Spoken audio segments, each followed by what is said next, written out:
कक्षा 11 में पढ़ने वाला एक लड़का जो कि दिल्ली के पास ग्रेटर नोएडा में रहता है।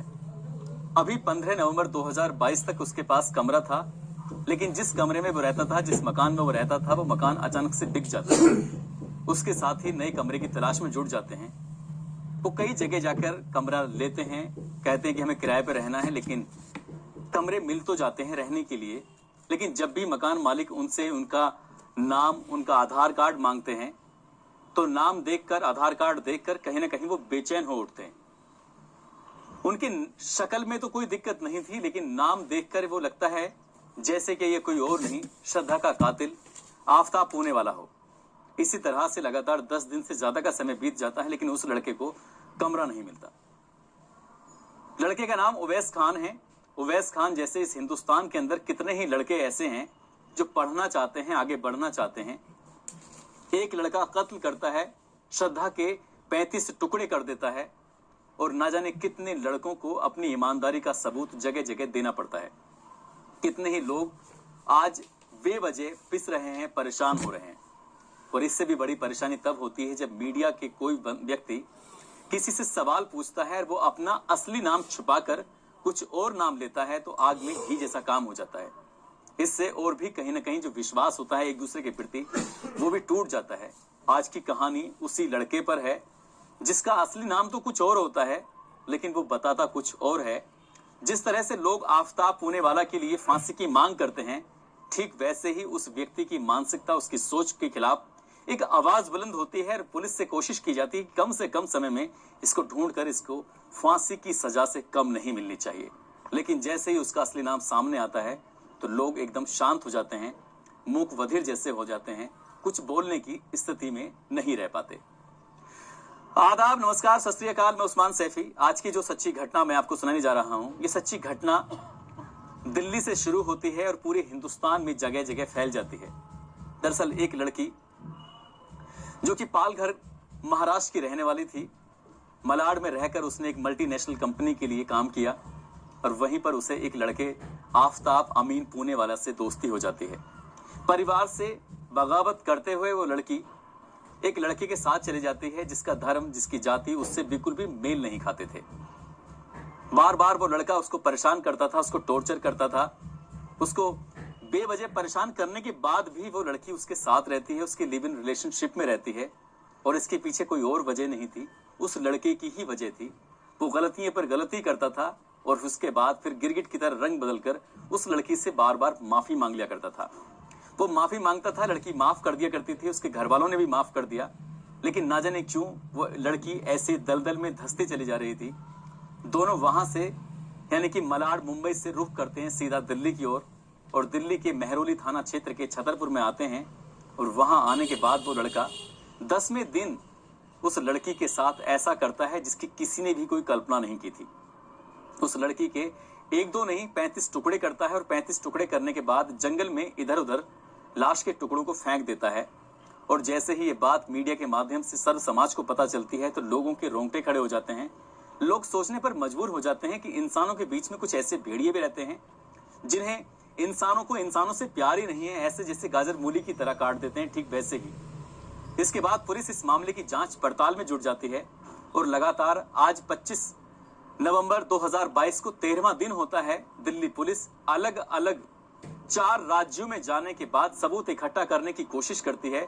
सबूत ठीक वैसे ही मिलते हैं जैसे समुद्र के किनारे कोई व्यक्ति खड़ा होकर वहां से मुट्ठी भर रेत उठाता है, और रेत उठाने के बाद जैसे ही उस मुट्ठी में देखने की कोशिश करता है तो मुट्ठी उसकी हर बार खाली ही नजर आती है। ठीक वैसे ही दिल्ली पुलिस के सामने कुछ ऐसे ही हो रहा था, और इसी बीच में एक ऐसा काम होता है जिसकी किसी ने कल्पना नहीं की थी। दरअसल चांदनी चौक का माजरा है।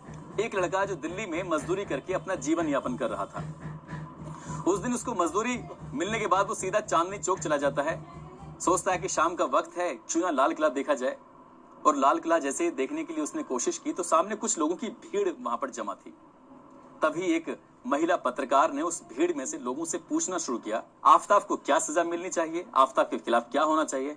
इसी तरह के तमाम सवाल थे, और वो सवाल करते करते एक लड़के के सामने जैसे ही माइक लगाया जाता है, वो लड़का जोश में आ जाता है, और जोश में आने के बाद कुछ ऐसी बात करता है कि ये तो ऐसा ही है, और चाकू पे चाकू चलाओ, 35 नहीं 36 टुकड़े कर दो, इस तरह की जो बातें करता है। उस लड़की ने उस 50 सेकंड की वीडियो को जो रिकॉर्ड किया और रिकॉर्ड करने के बाद आखिर में अंत में उससे पूछा कि तुम्हारा नाम क्या है, ये ट्रेनिंग कहां से मिलती है। वो कहता है कि ट्रेनिंग की क्या जरूरत है, बस चाकू ही तो चलाना है, एकदम से टुकड़े हो जाएंगे। वो कहती है तुम्हारा नाम क्या है, तो कहता है मेरा नाम राशिद खान है और मैं बुलंदशहर में रहता हूं।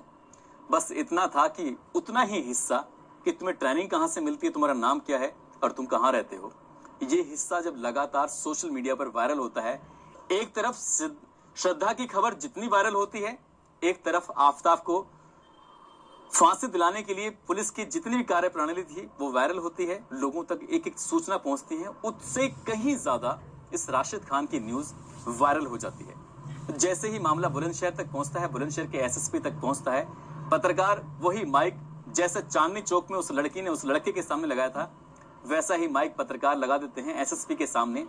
एसएसपी श्लोक कुमार से पूछते हैं कि एसएसपी साहब, एक लड़का जो खुद को बुलंदशहर का बताता है, आपका इसके बारे में क्या कहना है। ये राशिद खान नाम का लड़का जो इतनी बड़ी बात कर रहा है, आपत्तिजनक बयान दे रहा है, इसमें आपका क्या कहना है। जाहिर सी बात थी, जैसे कि दिल्ली पुलिस पर लगातार दबाव बन रहा था कि आफताब के मामले में जल्द से जल्द सबूत जुटाए जाएं, चाहे उसका पॉलीग्राफी टेस्ट हो, चाहे उसका नार्को टेस्ट हो, चाहे उसके खिलाफ कोई भी डीएनए टेस्ट की रिपोर्ट हो, कुछ भी हो, लेकिन सबूत जुटाने चाहिए। सबूत जुटाकर उसके खिलाफ कम से कम समय में सजा दिलानी चाहिए। वैसे ही जब पत्रकारों ने बुलंदशहर के एसएसपी से सवाल किए तो बुलंदशहर के एसएसपी भी कहीं ना कहीं प्रेशर में आते हैं, दबाव में आते हैं। लखनऊ से भी फोन आता है, दिल्ली से भी फोन आता है कि इस मामले की जल्द से जल्द जांच करिए और इसमें कार्रवाई करिए। उसके बाद एक सब इंस्पेक्टर को इस मामले की जांच दी जाती है। इस व्यक्ति की तलाश में जुट जाते हैं और ये व्यक्ति जो होता है, जिसका नाम होता है राशिद खान। राशिद खान को तलाशने की जब कोशिश कर रहे थे तो राशिद खान मिल जाता है। बुलंदशहर की एक तहसील है सिकंदराबाद, और सिकंदराबाद तहसील का एक गांव लगता है मोलाबाद। दरअसल चोखे लाल का एक लड़का है जिसकी उम्र अभी ज्यादा नहीं है, 22-23 साल के आसपास। अभी बीए फर्स्ट ईयर का वो स्टूडेंट है और उसने हाल ही में यानी कि 2021 में उसने अभी 12वीं की परीक्षा पास की थी। 12वीं परीक्षा पास करने के बाद वो यहाँ से दिल्ली की ओर रवाना हो जाता है। दिल्ली में जाकर मेहनत मजदूरी करने की कोशिश करता है, क्योंकि उस लड़के के खिलाफ सिकंदराबाद में और साथ ही ग्रेटर नोएडा में और नोएडा में कई आपराधिक मुकदमे दर्ज थे बाइक चोरी के। तो कभी उसके पास अवैध रूप से हथियार पाए जाते थे। माँ बाप इतने परेशान होते हैं, उसके आगे हाथ जोड़ते हैं, कहते हैं कि तुम यहाँ से चले जाओ, हम तुमसे दुखी हो चुके हैं। तभी वो अगस्त सितंबर के महीने में बुलंदशहर के सिकंदराबाद का जो अपना गांव लगता है मोलाबाद, उसको छोड़कर सीधा चला जाता है दिल्ली। वहां जाकर मेहनत मजदूरी करता था। वो बिल्कुल भी नहीं जानता था कि जिस जगह वो खड़ा है, जहां पत्रकार उसे सवाल कर रहे हैं और जिस तरह से वो बेबाकी के साथ जवाब देने की कोशिश कर रहा है, वो बोल क्या रहा है। पढ़ा लिखा होने के बाद भी उसकी बुद्धि एकदम से कुंद हो चुकी थी। सवाल का जवाब बड़ी शातिर तरीके से दे रहा था, लेकिन उससे शातिर पने की बात जब निकल के सामने आती है तो पता चलता है कि उसके खिलाफ पहले से मुकदमे हैं। वो सचमुच शातिर है। और इससे भी बड़ी शातिर पने वाली बात ये थी कि वो राशिद खान नहीं था बल्कि विकास कुमार होता है। जब उससे इंस्पेक्टर साहब या पुलिस वाले पूछते हैं कि तुमने अपना नाम राशिद खान ही क्यों लिया, तो वो चौंकाने वाली बात करता है। वो कहता है कि साहब, मेरे गांव के पास एक गांव है गेसूपुर, और गेसूपुर में रहने वाला एक लड़का है जिसका नाम है राशिद खान। राशिद खान का भी हाथ यहां से कटा हुआ है और इस विकास कुमार का भी हाथ यहीं से कटा हुआ है। इसको शुरू से ही दाढ़ी बढ़ाकर रखने की आदत थी। जैसे क्या पड़ोसी गांव गेसूपुर का रहने वाला राशिद खान है, वैसे ही तो लोग इसे प्यार से जब दाढ़ी बढ़ा के रखता था तो मुल्ला जी कहते थे। हाथ कटा इसका भी है, हाथ कटा दूसरे पड़ोसी गांव के लड़के का भी है। तो जब दोनों के हाथ कटे हुए हैं तो जैसे उसको राशिद खान कहते हैं, वैसे ही प्यार में इसको राशिद खान कहते हैं। और उससे राशिद खान बार बार जब इसका नाम लिया जाता है तो उसे ऐसी आदत पड़ जाती है कि वो लोग विकास के नाम से उसे कम बुलाते हैं, उसे राशिद खान के नाम से ज्यादा बुलाते हैं। उस दिन ये भी वहां भी ऐसे ही होता है चांदनी चौक में, जब महिला पत्रकार उसे सवाल करती है। सवाल के बाद उससे नाम पूछती है कि तुम्हारा नाम क्या है, तुम कहाँ के रहने वाले हो। जोश में आकर कहता है मेरा नाम राशिद खान है और मैं बुलंदशहर का रहने वाला हूँ। लेकिन जब उससे पुलिस यहाँ गिरफ्तार करती है तब सच सामने आता है, लोगों को पता चलता है।